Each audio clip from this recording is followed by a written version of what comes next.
I'm not sure when it was, but at some point in human history, human beings looked at some grain growing in the field wild, picked it, tasted it, said, that tastes pretty good.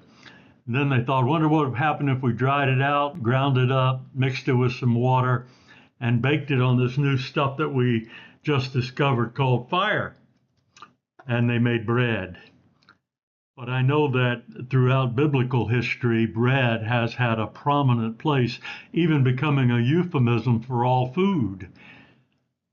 But it was an essential food and remains an essential food across culture. Gluten-free bread, gluten bread, biscuits, pancakes, cakes, all sorts of bread, essential food.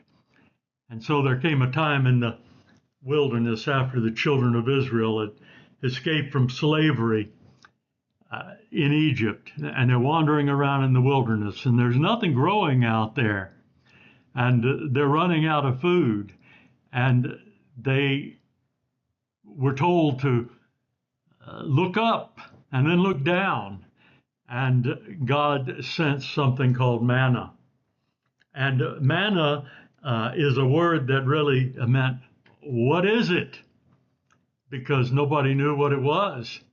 And Moses said to them, this is the bread which the Lord has given you to eat, in Exodus 16:15. And for 40 years, they ate the manna from heaven. And it was their food. It was the grain. And they found different ways to fix it, but it was God providing bread. And so I think it's significant to the people of Jesus' day, centuries later, when he says to them, I'm the bread of life. The one who comes to me shall never hunger, and he that believes in me shall never thirst, as recorded in John 6:35. God's been giving his people bread for a long time. Whether it's the grain that grows wild and he plants the idea in our mind of how to grind it, how to fix it, how to mix it with water, how to bake it. Somebody had to think of that first, and God showed us how to take care of ourselves. But it's been God giving us bread all along. And this is an example of his grace, in spite of his judgment, which he declared in Genesis 3:19, in the sweat of your brow you shall eat bread till you return to the ground. Interesting, the stuff that makes bread comes out of the ground, and we're going to go back to the ground. What a cycle. And we have learned that we have to sweat for our bread. We have to, we use the word bread for, at least in some slang, at least when I was a younger man, for money. I got to earn my bread. How much bread is it going to cost me for this? And I think that's a legitimate translation, because what does money buy of any value except food and shelter and maybe energy and a few other things? But essentially, it comes down to food.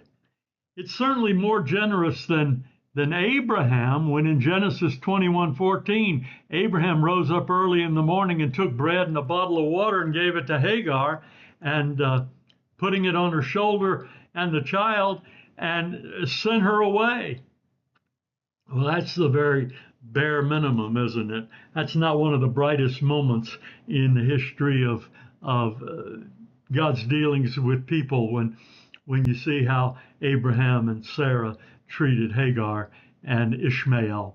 But look, Esau later on was willing to sell his entire birthright for bread in Genesis 27:17. Hunger is a great motivator in our life. It's a great metaphor for hungering and thirsting for righteousness that Jesus talked about. It's a great metaphor for spiritual hunger, but it is an essential human hunger. In Genesis 31:54, We see that Jacob offered sacrifices upon the mount and called his brethren to eat bread.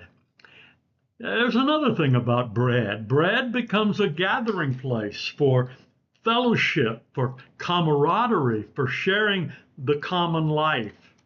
In Genesis 41:54, because of Joseph's leadership, we're told that the dearth was in all the lands, but in the land of Egypt, there was bread, because God had raised up Joseph there to teach the people how to prepare during the days of famine for the days, or prepare for the days of famine in the days of plenty.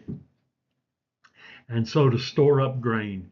And so much so that other nations were coming to Egypt to get grain. Then in Exodus 12:17, God's people are commanded, and this would be repeated for sacrifice, worship, and reminder. You shall observe the feast of unleavened bread, for in this selfsame day I have brought your enemies out of the land of Egypt. Therefore you shall observe this day for generations by an ordinance forever. In fact, bread, is used as part of the offering to God. And in the wilderness, of course, we just referred to that, Exodus 16:15. God gave manna as a source of bread, and the children of Israel saw it. They said, "What is it?" And what is it became the name for it, and they ate it. So then we come to the Last Supper. And at the Last Supper, Jesus took bread. Now, just go back a little bit. You remember Jesus had turned just a few loaves and fishes into an entire feast, and there was lots of bread left over. And he had already said, "I am the bread of life. You won't hunger if you eat the bread I give you."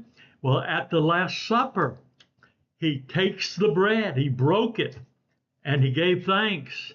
And he told the 12, "This is my body." They may have remembered back to John 6:35, "I'm the bread of life. All you got to do is come to me and you'll never be hungry and you'll never thirst." But God uses bread, and he still provides bread.